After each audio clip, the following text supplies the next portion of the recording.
Finally सालार की story line हुई leak, जिसमें सालार यानी प्रभास का टारगेट है पूरी दुनिया का बादशाह बनना और ये होगा सालार का विलेन।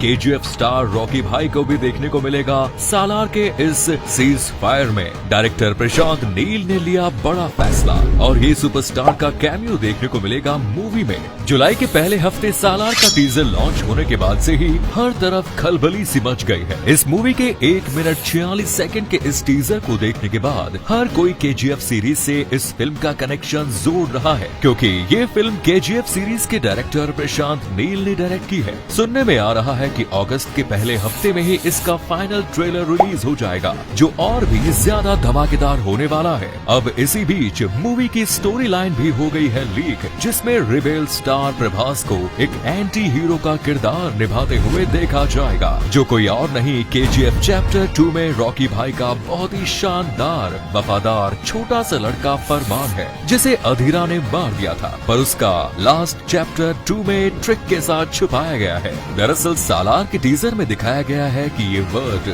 सीज फायर, जिसका मतलब दोनों ग्रुप के बीच बहुत ही ज्यादा लड़ाई होने के बाद आपस में समझौता कर लेना है। तो इसी को मद्देनजर रखते हुए मूवी की शुरुआत होती है। केजीएफ चैप्टर 2 के आखिरी सीन में जब रॉकी भाई सोने से लदे जहाज को समंदर में लेकर डूब जाते हैं, तभी पीएम रामिका सेन वो सोना और रॉकी भाई को ढूंढने के लिए और रॉकी भाई का बनाया हुआ साम्राज्य पूरी तरह से मिटाने के लिए मिलिट्री फोर्स एयरफोर्स को केजीएफ में तैनात कर देते हैं। इसके बाद मिलिट्री के साथ सालार और उसकी सेनाओं के बीच बहुत ही बड़ा और संघर्ष होता है, जिसका पूरा भारत और उसके साथ जुड़े हुए अफ्रीका, अमेरिका, मलेशिया जैसे देशों को 1987 के दशक में बहुत ही मुसीबत झेलनी पड़ती है, जिससे ये हमले को और न बढ़ाते हुए मजबूरन सीज फायर का ऐलान किया जाता है। इसी बीच सालार अपनी वफादारी और जिम्मेदारी को निभाते हुए अपने गुरु रॉकी भाई को बचा लेते हैं और उसके नक्शे कदम पर चलते हुए केजीएफ पर एक नया हुकूमत जारी कर देते हैं,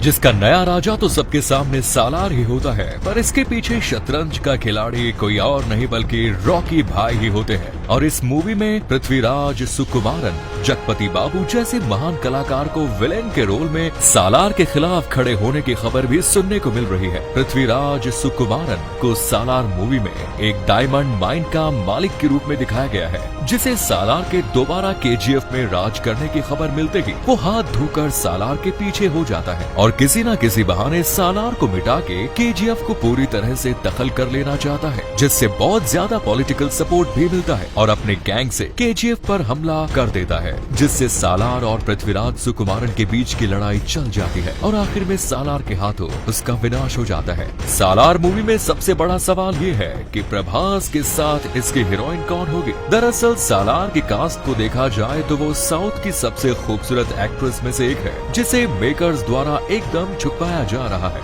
जो कि श्रुति हसन होगी, लेकिन कहानी में उनका बहुत ही इम्पोर्टेंट रोल होने वाला है। एक रिपोर्ट के अनुसार जो कैरेक्टर केजीएफ लिखने वाले रिपोर्टर यानी कि आनंद इनागलगी ने प्ले किया था, वही कैरेक्टर श्रुति हसन सालार में निभाने वाली है। और ये भी बताया जा रहा है कि आनंद सर और श्रुति हसन एक साथ कनेक्टेड है और केजीएफ की बुक में कितनी सच्चाई है ये जानने श्रुति सालार में आने वाली है। श्रुति हसन को आखिरी बार तेलुगु फिल्म वोल्टेयर बिराया में देखा गया था। श्रुति ने अपने करियर की शुरुआत साल 2000 में हे राम मूवी से की, जिसमें वो चाइल्ड एक्टर के रूप में काम करती थी, जिससे उन्हें ज्यादा पहचान नहीं मिली। इसके बाद 2009 में आई फिल्म लक में उन्होंने काम किया और मूवी ये सुपर हिट हुई, जिसके चलते उन्हें बहुत सारे अवार्ड्स भी मिले। और अगर इस मूवी में कैमियो की बात करें तो इसमें साउथ के सुपरस्टार जगपति बाबू दिखाई देने वाले हैं, लेकिन अभी तक इसका एक छोटा सा पोस्टर ही रिलीज किया गया है, क्योंकि इनका कनेक्शन सीधा केजीएफ 2 की विलेन अधीरा के साथ है और दोनों इस मूवी में एक दूसरे के भाई भी हो सकते हैं। केजीएफ 2 के विलेन अधीरा के मरने के बाद यही होगा सालार के असली विलेन, जो सालार को चैलेंज करने वाले हैं, क्योंकि केजीएफ पर वो अपना हुकूमत स्थापित करना चाहते हैं, जिसे करने के लिए वो खुद नहीं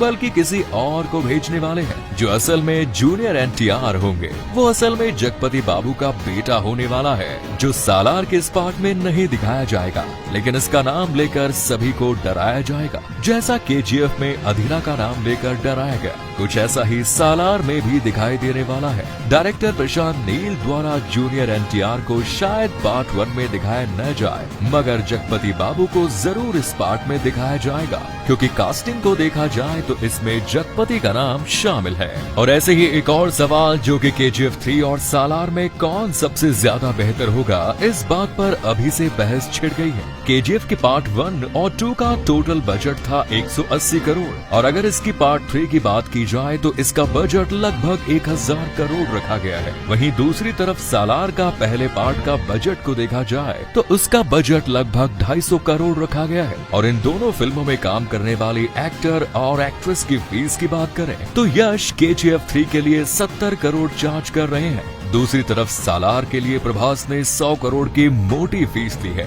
इसका लीड एक्ट्रेस यानी श्रुति हसन ने 8 करोड़ और मां का रोल निभाने वाली ऐश्वर्या राय ने 50 लाख लिए हैं। इस फिल्म में विलेन का रोल निभाने वाले जगपति बाबू ने 4 करोड़ और इस फिल्म में मास्टर माइंड प्रशांत नील की फीस की बात की जाए तो उन्होंने KGF 1 के लिए 5 करोड़, चैप्टर 2 के लिए 25 और अब पार्ट 3 के लिए 50 करोड़ मांग कर रहे हैं। दूसरी तरफ सालार के लिए 50 करोड़ चार्ज किए हैं, जो आज के समय साउथ इंडस्ट्री की हाईएस्ट पेड डायरेक्टर्स में से एक है। KGF चैप्टर 3 के 2024 में आने की बात हो रही है और हाल ही में सालार के मेकर्स हॉम्बेल फिल्म्स ने ट्रेलर की रिलीज डेट अनाउंस कर दी है। अगस्त के लास्ट वीक में डायनासोर ऑफ इंडियन सिनेमा को रिलीज किया जाएगा।